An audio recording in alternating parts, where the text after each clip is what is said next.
First, I want to start with a moment of silence for the lost lives and the injured over the weekend. I pledged that I would develop a fund that would invest in the leadership of Black youth in the city of Portland. The Black Youth Leadership Program is a leadership development and healing program led by Black people in service to Black youth.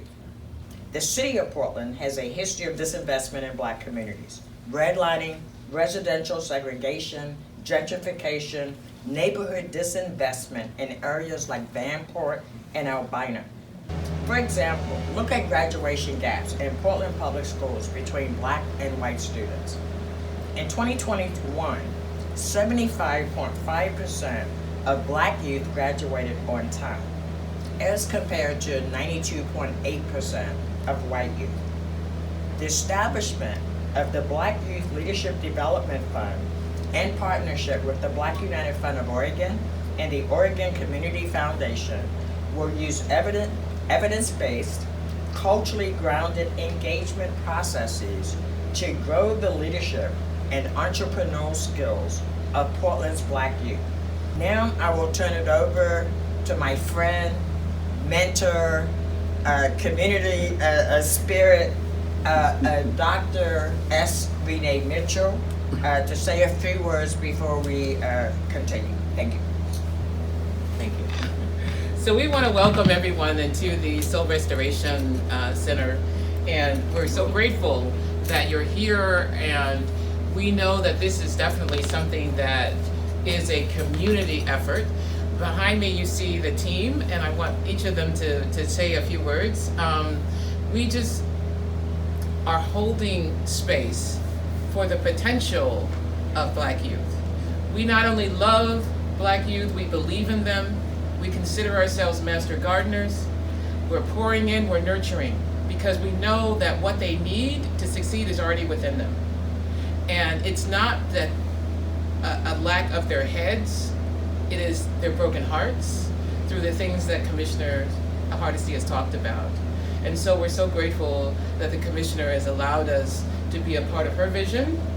This is a space for community to reclaim this the original Albina Arts Center.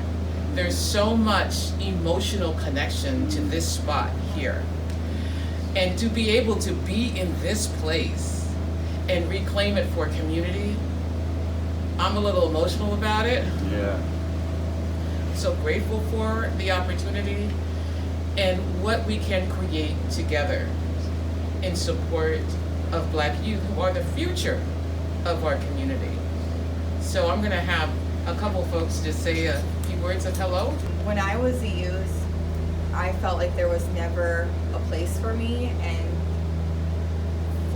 for you to be a visionary of this space and to create space for youth that I never thought was accessible to me when I was a youth, and then invite me to be a part of creating that space with you. Thank you.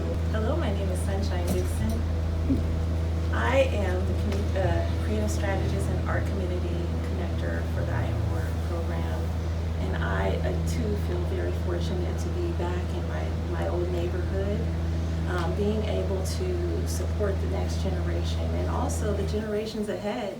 This space has been a wonderful intersection between all of the generations. The history in this space, the shoulders that we stand on are incredible. And we're even on stage with someone that was here when it was alive and thriving, as it will be as we move forward. And I'm just grateful for that opportunity. In my heart, prior to coming to this program, I just wanted to be a midwife to other people's dreams. I wanted to help them access their dreams. I am so grateful for the opportunity to do that through this program and this opportunity. Thank you so much. My name is Elias Moreno-Lothi. I'm an educator, and I've been an educator in this community for the last 20 years. This space is connecting so many pieces for me in this community and the history here related to how are we living that and living that dream that existed before for folks.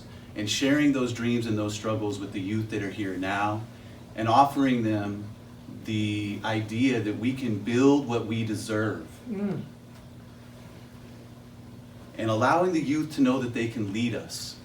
And the more that we're able to listen to what our youth are sharing with us about what's important for them and what can come next matters. Hi, I'm Bobby Folder. A long time ago, 30 years, I took a few classes actually, in revitalizing communities via the arts. Unfortunately, they didn't have a way to implement them at that time. So here we are, X amount of years later, and it's being allowed to be implemented. So what I brought to this space when I came, and it kind of lasted over into this space right now, is artwork that's sharing what the community really feels about itself, as opposed to what other people feel about it. I'm from here. My family's been here for 96 years. We have lots of stories to tell.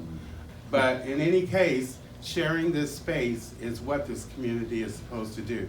I was born out of here as a community artist back in the and therefore they're calling me an elder, which I'm not sure if I like that. It makes me feel old.